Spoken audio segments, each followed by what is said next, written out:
بسم اللہ الرحمن الرحیم نحمدہ و نصلی علی رسولہ الکریم اما بعد فاعوذ باللہ من الشیطان الرجیم بسم اللہ الرحمن الرحیم۔ اس دور میں دو رائے نہیں ہیں کہ قرآن مجید اور احادیث مبارکہ کی اصل تفسیر و تشریح صرف اور صرف اولیاء کرام کی تعلیمات سے ملتی ہے۔ جس کتاب کو ہم یہاں سنیں گے اور پڑھیں گے وہ زیر نظر کتاب سلطان العارفین سلطان الفقر حضرت سخی سلطان باہو کی مشہور زمانہ تصنیف ہے، جو مبتدی اور منتہی، عالم اور کامل ہر دو کے لیے یکساں رہنمائی فراہم کرتی ہے۔ اس کتاب کو حضرت سخی سلطان باہو نے 11 حصوں میں تقسیم فرمایا ہے۔ پہلا حصہ بغیر کسی عنوان کے ہے، جسے ہم تمہید کہہ سکتے ہیں، اور دیگر 10 ابواب بما اسما جو ہیں وہ ذکر کیے گئے ہیں۔ کتاب عین الفقر، سلطان الفقر شاہ جاویداں حضرت سلطان باہو رحمۃ اللہ علیہ، جو 1627 میں پیدا ہوئے اور 1690 عیسوی میں ان کا انتقال ہوا۔ عین الفقر ان کی اہم تصنیف ہے۔ کہا گیا ہے کہ 140 چھوٹی بڑی کتابیں آپ کے قلم سے نکلیں، ان میں سے بہت سی پوشیدہ رہ گئیں اور ابھی تک منظر عام پر نہیں آ سکیں، اور 35 کے قریب اس وقت مسودوں یا ترجموں کی شکل میں دستیاب ہیں۔ عین الفقر کی اہمیت کا اندازہ اس بات سے لگایا جا سکتا ہے کہ خانوادہ سلطان باہو رحمۃ اللہ علیہ کے صاحبزادگان کو یہ کتاب درسی انداز میں پڑھانے کا اہتمام کیا جاتا تھا۔ گویا یہ ایک ایسی کتاب ہے کہ اگر اس کو پڑھ لیا جائے تو سلطان باہو رحمۃ اللہ علیہ کے فقر اور تصوف کو سمجھنے کی کچھ اہلیت پیدا ہو جاتی ہے، اور جب دوسری تصنیف نور الہدیٰ بھی پڑھ لی جاتی تھی تو سمجھ لیا جاتا تھا کہ اب طالب خود بخود حضرت سلطان العارفین کی دیگر تصانیف پڑھ سکتا ہے اور آپ کی تعلیمات کو سمجھ سکتا ہے۔ فقر اور تصوف کے نکات معرفت کو خود سمجھنا اور دوسروں کو سمجھا لینا معمولی کام نہیں۔ عین الفقر جیسی کتاب صرف ایک بار پڑھنے کے لیے نہیں ہوتی، یا اس جیسی کتابیں صرف ایک بار پڑھنے کے لیے نہیں ہوتی، ان کو بار بار پڑھنا چاہیے۔ بے شک 70 مرتبہ پڑھیں، ہر بار معانی کی نئی تہیں کھلیں گی، حتیٰ کہ اس کی تعلیم ذہن اور قلب اور روح کے ہر کونے میں سما جائے گی، اور روحانیت کے دروازے پڑھنے والے پر کھل جائیں گے۔ تصوف کے موضوع پر مرشد ولیوں کی لکھی ہوئی کتابیں دراصل ان کے سلوک کے نصاب کا حصہ ہوا کرتی تھیں۔ تعارف حضرت سلطان باہو رحمۃ اللہ علیہ۔ بسم اللہ الرحمن الرحیم۔ سلطان العارفین حضرت سلطان باہو رحمۃ اللہ علیہ 1039 ہجری میں شورکوٹ میں پیدا ہوئے۔ شورکوٹ پنجاب کے ضلع جھنگ کا تحصیل ہیڈ کوارٹر ہے۔ آپ کے والد ماجد حضرت محمد باجزید رحمۃ اللہ علیہ ایک صالح حافظ قرآن اور فقیہ شخص تھے، اور مغلیہ خاندان کے فرما روا شاہ جہان کے دور میں قلعہ شور کے قلعہ دار تھے۔ آپ کی والدہ ماجدہ حضرت بی بی راستی رحمۃ اللہ علیہ اولیاء کاملین میں سے تھیں۔ آپ رحمۃ اللہ علیہ نسب کے لحاظ سے ایوان ہیں اور مولا علی کرم اللہ وجہہ کی اولاد میں سے ہیں۔ آپ کی والدہ ماجدہ کو الہامی طور پر بتا دیا گیا تھا کہ عنقریب آپ کے بطن سے ایک ولی کامل پیدا ہوگا، جو تمام روئے زمین کو اپنے انوار فیضان اور اسرار و عرفان سے بھر دے گا۔ ان کا نام باہو رکھنا۔ چنانچہ مائی صاحبہ نے آپ کا نام باہو ہی رکھا۔ آپ مادرزاد ولی اللہ تھے، اور آپ کے ابتدائی بچپن ہی سے آپ کا فیض جاری ہو گیا تھا۔ جو غیر مسلم آپ کے چہرہ اور انور پر نظر ڈالتا، وہ فوراً کلمہ طیبہ پڑھ کر مسلمان ہو جاتا۔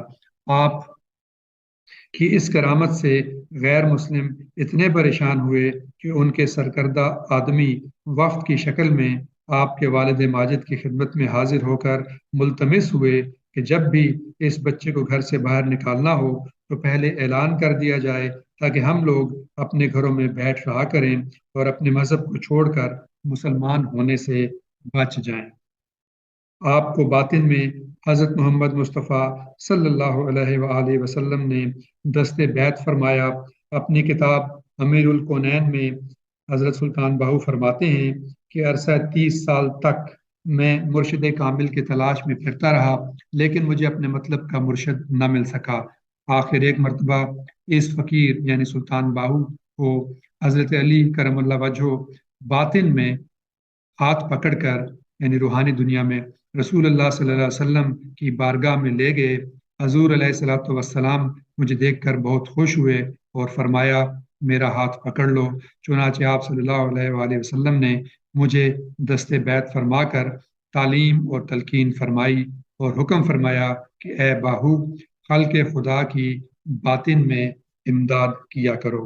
بعد ازاں حضور علیہ الصلوۃ والسلام نے مجھے حضرت پیر دستگیر محبوب سبحانی شاہ عبد القادر جیلانی قدس الرہ العزیز کے سپرد کر کے فرمایا کہ یہ فقیر باہو ہمارا نوری حضوری فرزند ہے، اس کو آپ بھی باطنی تلقین و ارشاد سے نوازیں۔ چنانچہ حضرت پیر دستگیر شاہ عبد القادر جیلانی رحمۃ اللہ علیہ نے بھی اپنے باطنی فیض سے آپ کو مالا مال فرمایا۔ اس کے متعلق حضرت سلطان باہو فرماتے ہیں جب شہسوار فقر نے مجھ پر نگاہ کرم ڈالی تو ازل سے ابد تک کا تمام راستہ میں نے طے کر لیا۔ بعدہ حضرت غوث پاک شاہ عبد القادر جیلانی رحمۃ اللہ علیہ کے حکم پر آپ نے ظاہری بیعت دہلی کے شیخ پیر عبد الرحمن قادری جو کہ شاہ عبد القادر جیلانی کی اولاد میں سے ہیں کہ دست مبارک پر کی۔ سلطان العارفین حضرت شیخ سلطان باہو رحمۃ اللہ علیہ کا مرتبہ و شان و وہم و گمان سے باہر ہے۔ رسالہ روحی شریف میں آپ خود فرماتے ہیں مجھے حضرت محمد مصطفیٰ صلی اللہ علیہ وسلم نے دست بیعت فرمایا اور انہوں نے مجھے اپنا نوری حضوری فرزند قرار دیا۔ مجھے حضور علیہ الصلوۃ والسلام نے اجازت دی کہ میں خلق خدا کو تلقین کروں۔ آپ فرماتے ہیں حضرت فاطمہ الزہرا رضی اللہ تعالیٰ عنہا نے مجھے اپنا فرزند بنایا ہے، اس لیے فقر کی مجھ پر انتہا ہو گئی۔ آپ خود فرماتے ہیں میں نے شریعت پر عمل پیرا ہو کر ہر مرتبہ حاصل کیا ہے اور اپنا پیشوا و رہبر شریعت کو بنایا ہے۔ آپ نے 140 کے قریب کتب تصنیف فرمائی ہیں اور ان سب کتب میں طالبان حق کے لیے 3 باتوں کی کثرت سے تاکید فرمائی ہے۔ نمبر 1 گمنامی، نمبر 2 ترک دنیا اور نمبر 3 شریعت محمدی صلی اللہ علیہ وآلہ وسلم پر قیام اور استقامت۔ آپ رحمۃ اللہ علیہ نے تمام باطنی درجات حاصل کرنے کے لیے مدرجہ ذیل اشغال پر زور دیا ہے۔ تصور اسم اللہ ذات، تصور اسم محمد صلی اللہ علیہ وآلہ وسلم، کلمہ طیبہ لا الہ الا اللہ محمد رسول اللہ کا ذکر، دعوت قبور بذریعہ آیت قرآنی۔ آپ فرماتے ہیں کہ ان اشغال سے طالب پر یعنی جس کو طلب ہو 2 ایسے انتہائی مقام کھل جاتے ہیں کہ ان سے بلند تر مقام باطن میں اور کوئی نہیں ہے، یعنی مشاہدہ ہے ذات حق اور دائمی حضوری مجلس محمد صلی اللہ علیہ وآلہ وسلم۔ اپنی مشہور کتاب نور الہدیٰ میں آپ فرماتے ہیں مجھے اللہ تعالیٰ نے محض اپنے خاص فضل و کرم سے مرشدی کے کامل اور مکمل اور اکمل اور جامعہ نور الہدیٰ مراتب سے خلق کی راہبری کے لیے تیار فرمایا ہے۔ اگر طالب مولا صادق ہے اور مشتاق دیدار حق تعالی ہے تو فقیر باہو کو ایک ہی توجہ سے اسے واصل باللہ کرنا کون سا مشکل کام ہے۔ رسالہ روحی شریف میں آپ فرماتے ہیں جو شخص طالب حق تعالی ہے وہ میرے پاس آ جائے، میں اسے ایک ہی دم میں ابتدا سے انتہا تک پہنچا دوں گا۔ اے طالب حق آ جا، اے طالب حق آ جا، اے طالب حق آ جا، تاکہ پہلے ہی روز میں تجھے واصل باللہ کر دوں۔ امیر الکونین نامی اپنی ایک کتاب میں آپ فرماتے ہیں اے عزیز، واضح ہو کہ سچائی سے نجات اور جھوٹ سے ہلاکت حاصل ہوتی ہے، اس لیے فقیر باہو جو کچھ کہتا ہے